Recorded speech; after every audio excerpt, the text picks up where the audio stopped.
I've noticed this toxic pattern in every conversation I've had. And the worst part, you might be doing this right now while watching this video. In fact, it's so subtle that most people go their entire lives without realizing this, that they are sabotaging themselves this way. The thing is, you might have tried all those confidence tips out there, or just be confident, fake it till you make it, right? Or use these 3 conversation starters to talk to anybody. Here's what those confidence gurus are not telling you. These surface level tips are actually making things worse for you. Why? Because they're treating the symptom and not the cause. I know this because I fell for this. Spent years trying conversation technique out there, beating myself up when it didn't work. And you know what? It wasn't my fault. And it wasn't your fault either. The real problem, there's something deeper going on in there. Something that's been sabotaging you since day one. And once you see it, you'll realize why all those quick fixes were destined to fail. In the next few minutes, I'll show you not just what this toxic pattern is, but exactly how to break free from it. Because despite what others might have told you, genuine confidence in conversations isn't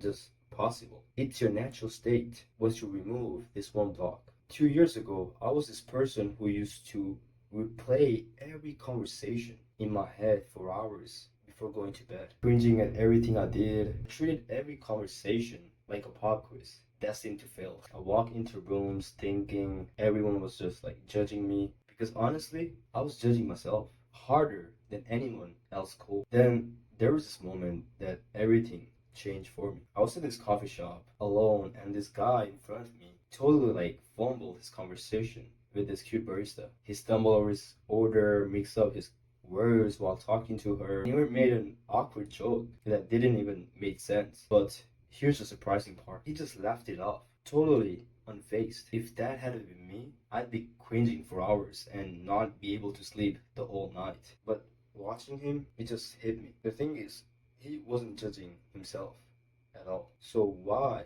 was I judging myself? But here's the thing.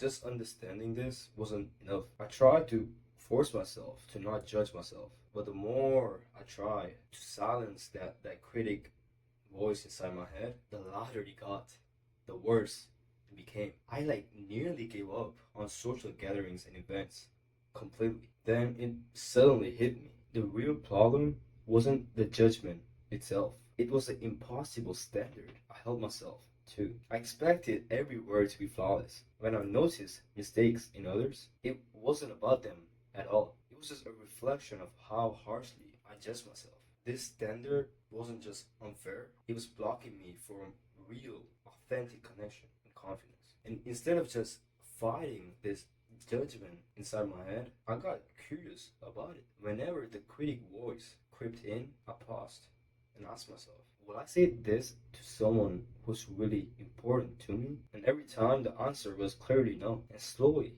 I started to change. The question you might be asking right now, so how do we actually break free from this nightmare of constantly overthinking your own critic? Break finally from this pattern? Here are these 3 key shifts that made all the difference and can make it same for you. The first one is the mirror technique. Instead of judging yourself, start noticing when you judge others. It's usually the same things you're insecure about. This awareness alone cuts the pattern in half. The second one is the green light. Give yourself permission to be awkward in conversations as you will allow others to do. Start small. Allow yourself have one awkward moment every conversation without self-judgment, shame, critiquing yourself, and be curious about why it happened. And the third and final one, the curiosity flip. When you catch yourself judging, right?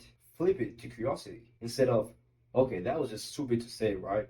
Why did I say it? That was just stupid, right? Ask and just wonder yourself. I wonder why I feel the need to say this. And that might change the way you look at it and improve drastically. And the thing here is that since making this change, people in our community are making great progress and actual real changes. Just last week, one of my members messaged me. He's saying that they finally spoke up in the meeting after months of staying silent. Not because they felt completely confident, but because they realized their ideas were worth sharing to others, even if the delivery wasn't perfect. Another member of mine told me that he finally had the courage to connect with his brothers after long years, moving past that surface level of small talk and actually build genuine connection because of this mindset shift. I know these aren't like massive life changes. They are small, real steps towards feeling more like yourself in every conversation. And if you're ready to make this shift and start feeling more confident in your interactions, join my free community where you'll find people on the same journey as you, working to overcome this together. And as a bonus, I'm offering a free one-on-one coaching as soon as you join. We'll dive into your unique challenges you are facing and map out a personal roadmap that is tailored to you. So if you're interested, check the link below, and I can't wait to see you in there and make progress. I'll see you inside.